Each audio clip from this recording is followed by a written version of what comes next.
السلام علیکم معزز سامعین۔ ایک باپ کی بیٹے کو وصیت جس نے میرے وجود کو ہلا کر رکھ دیا۔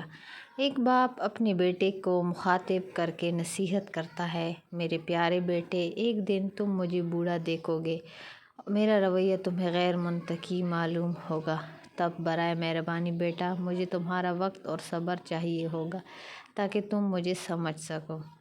جب میرے ہاتھ کانپے اور میرا کانا سینے پر گر پڑے اور جب میں کپڑے نہ پہن سکوں، تب گزری ہوئی سالوں کو یاد کرنا جب میں تمہیں وہ کچھ سکھاتا تھا جو میں آج نہیں کر سکتا۔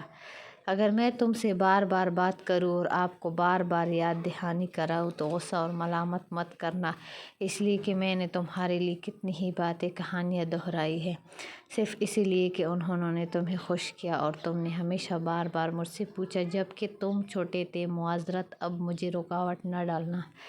اگر میں اب خوبصورت نہیں ہوں یا مجھ سے تمہیں مہک نہیں آتی تو مجھ پر الزام مت عائد کرنا، اور یاد رکھنا جب میں جوان تھا تو میں نے آپ کو خوبصورت اور خوشبودار بنانے کی بہت کوشش کی۔ اپنی جوانی میں میری لا علمی اور کم فہمی پر مت ہنسنا، بلکہ تم میری آنکھیں اور دماغ بن جانا تاکہ جو چیزیں مجھ سے رہ گئی میں انہیں پا سکوں۔ بیٹا، میں وہ ہوں جس نے تمہیں سکھایا، میں نے تمہیں زندگی کا سامنا کرنا سکھایا۔ آج آپ مجھے کیسے سکھاتے ہو کہ کیا کرنا چاہیے اور کیا نہیں۔ اپنی گفتگو کے دوران میری کمزور یادداشت اور میری باتوں اور سوچ کی سستی سے نہ تکنا، کیونکہ میری خوشی اب صرف تمہارے ساتھ رہنے میں ہے۔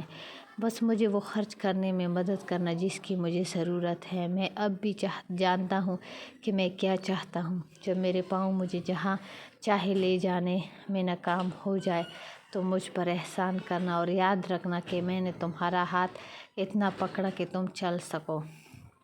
آج میرا ہاتھ پکڑتے ہوئے کبھی شرمانا مت، کل تم کسی کا ہاتھ پکڑو گے۔ اس عمر میں جانتا ہوں کہ میں آپ کی طرح زندگی کے قریب نہیں آ رہا ہوں، لیکن میں مرنے کا انتظار کر رہا ہوں۔ بیٹا، ساتھ دینا، میرا مخالف مت بننا۔ جب میں آپ کو میری کچھ غلطیاں یاد آئے تو جان لینا کہ میں نے ہمیشہ آپ کے بہترین مفاد کے علاوہ کچھ نہیں چاہا، اور یہ سب سے اچھی چیز ہے جو آپ ابھی میرے ساتھ کر سکتے ہیں۔ میری لغزشوں کو معاف کرنے کے لیے اور میری خطاؤں پر پردہ ڈالنے کے لیے خدا تمہیں معاف کرے اور تمہیں چھوڑ دے۔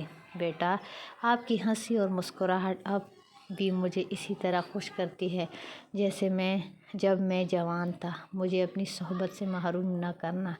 بیٹا، جب تم پیدا ہوئے تو میں تمہارے ساتھ تھا، اور جب میں مروں تو میرے ساتھ رہنا۔